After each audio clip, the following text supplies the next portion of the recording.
आणि Swanandi madam, partnership अशी नसते. मला टेन्शन येईल म्हणून माझ्यापासून गोष्टी लपवत जाऊ नका प्लीज. आणि आलं मला टेन्शन तर येऊ देत ना, लहान आहे का मी? मला ना ही लपवा छपवी आवडत नाही स्वानंदी मॅडम. ह्याच्या पुढे नाही होणार असं प्रॉमिस. खरं तर मी पण सॉरी आणि थँक्यू. कशासाठी सॉरी आणि कशासाठी थँक्यू? माझ्या लहान भावाने तुमच्या लहान बहिणीशी तिला फसवून तिच्याशी लग्न केलं, त्यासाठी सॉरी. आणि हे सगळं तुमच्या आजूबाजूला घडत असताना, तुमची काहीही चूक नसताना सुद्धा तुम्ही ही खिंड लढवलीत, त्यासाठी तुम्हाला थँक्यू. तिथे लढवायलाच हवी होती ना. चिंगीसाठी उभं राहणं हे कर्तव्य होतं माझं, त्यासाठी तुम्ही थँक्यू नका म्हणू. कर्तव्य होतच, चिंगीची काळजी होतीच, त्याच्यात आधिराचा मुद्दा आला आणि दोन टोकांचे मुद्दे. म्हणजे चिंगीला बाळ हवं म्हणून तुम्ही तिच्या पाठीशी उभा राहिलात आणि आधिराला मूल नको म्हणूनही तुम्ही तिला सपोर्टच केला. कारण मुळात मुद्दा हा चिंगीला बाळ हवंय किंवा आधिराला बाळ नकोय हा नव्हताच.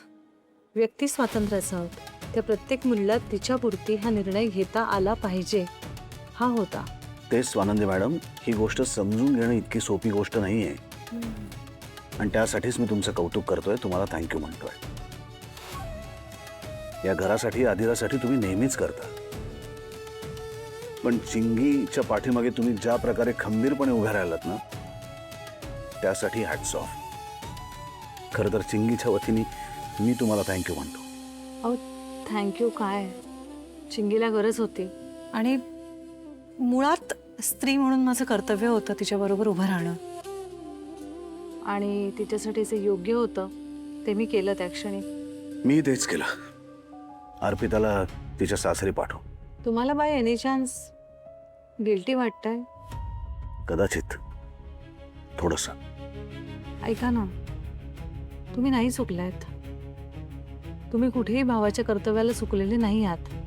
कारण स्वतःच्या पोटच्या लेकाला सोडून असं कुठे लांब राहणं आईने हे बरोबर नाहीच आहे ना. पण या दोन्ही पोरींनी, माझ्या बहिणींनी त्यांच्या आयुष्यात सुखी असावं, सुखी राहावं एवढंच मला वाटतं. आदिराने तिच्या नवऱ्याच्या घरी त्याच्याबरोबर सुखात संसार करावा आणि अर्पितानी तिने जो तिच्या आयुष्याचा जोडीदार निवडला आहे त्याच्याबरोबर सुखाचा संसार करा, एवढीच इच्छा आहे माझी. आय होप अर्पिताताईंना हे कधीतरी जाणवेल. काय माहित, बघू. आत्ता तरी सगळ्यात जास्त काळजी चिंगीची आहे. इतका भयंकर अन्याय झालाय तिच्यावर. त्याच्यात तिचं बाळ गेलं आणि मी काहीही करू शकलो नाही ना, याचा खूप त्रास होतोय स्वानंदी मॅडम. मला मी गुन्हेगार असल्यासारखं वाटतंय स्वानंदी मॅडम. नाही राजवाडे, काय बोलताय तुम्ही? हे बघा, तुम्हाला जे शक्य होतं ते सगळं तुम्ही केलंत, त्यामुळे असं तर अजिबात समजू नका. आणि चिंगी आता खूप स्ट्रेस फ्री छान वातावरणात आहे. आनंदर आणि निकिताताईंबरोबर आहे ना ती. पण स्वानंदी मॅडम, यापुढे तिच्या भविष्याची संपूर्ण जबाबदारी माझी नाही, आपली. खूप छान शिक्षण देऊ तिला, अगदी तिचं करिअर करू आणि पुढे मागे एखादा चांगला सभ्य मुलगा बघून तिचं लग्नही लावतो. चिंगीच्या बाबतीत छान होऊ दे तिचं सगळं, एवढीच इच्छा आहे. अरे ते लाईट कसे गेले आत्ता अचानक?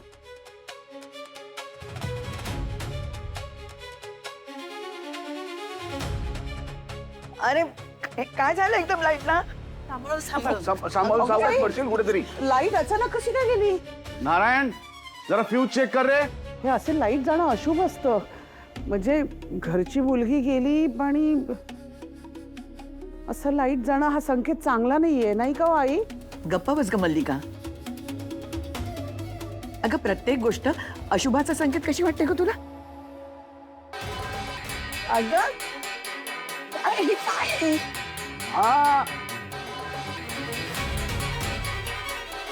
आता हिला काय झालं वेड्यासारखं खाली वाजवायला? सुश ते बंद कर, बंद करते. नायरी दादा प्लीज लाईट्स ऑन करा. मला बोलायचं होतं सगळ्यांसोबत म्हणून मी लाईट्स ऑफ केले आणि तुम्हाला सगळ्यांना इथे बोलवून घेतलं. सुश, काय वेडेपणा आहे हा? काय पद्धत झाली? मी नॉर्मली बोलायचा प्रयत्न केला होता पण माझं कोणी ऐकतच नाही ना, म्हणून मग मला हे सगळं असं करावं लागलं. मी फक्त 2 मिनिटं अंधार केला तर तुम्हाला सगळ्यांना इतका त्रास झाला ना. मग विचार करा ना मला किती त्रास होत असेल. कसला? तुला अंधाऱ्या खोलीत डांबून ठेवलंय कोणी सुश? सुश बाळा, तुला इथे काही कमी पडतंय का? प्लीज असं कोड्यात बोलू नकोस ग. नक्की काय म्हणायचं काय तुला? माझं मॅरेज तुम्ही अंधारात ठेवताय म्हणजे मला तुम्ही जगासमोर नाही आणत आहे ना. मला तुम्ही तुमच्या सोशल सर्कल्समध्ये दाखवतच नाही आहात की मी या घराची डॉटर इन लॉ झाली आहे म्हणून. मला आणि माझ्या नवऱ्याला तुम्ही डार्कनेसमध्ये ठेवताय. सांगायला हवं ना सगळ्यांना माझं लग्न झालंय आमचं. ताई तुला तर माहितीये ना माझे किती ड्रीम्स होते मॅरेज विषयी.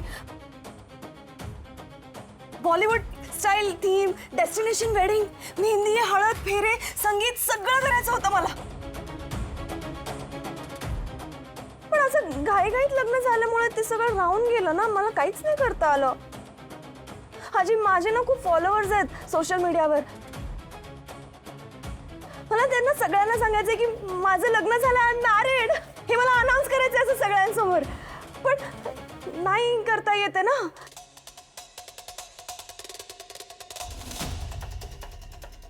मला हवंय मला जगासमोर आणा तुम्ही. मला मला मला ना एन्जॉय करायचं आहे हा moment. I want a grand reception.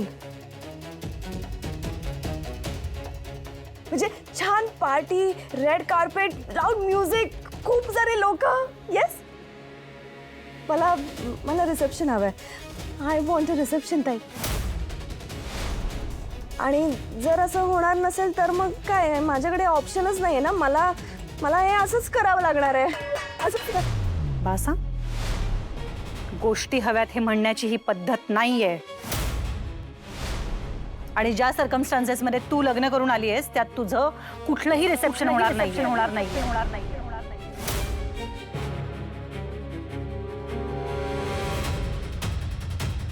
मुळात हे असं फॅमिलीला न सांगता लग्न करून आलीस तू, हे मान्यच नाही आम्हाला.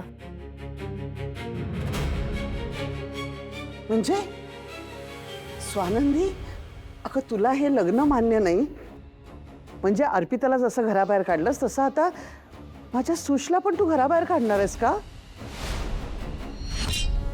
काकू एक मिनिट. अर्पिताला कोणी घराबाहेर काढलेलं नाहीये. तिला तिच्या सासरी पाठवलंय. घराबाहेर काढणं आणि सासरी परत पाठवणं यातला फरक प्लीज समजून घे. आणि दुसरं म्हणजे स्वानंदी मॅडम जे म्हणतायत, ज्या पद्धतीने हे लग्न झालंय ते आम्हाला मान्य नाही.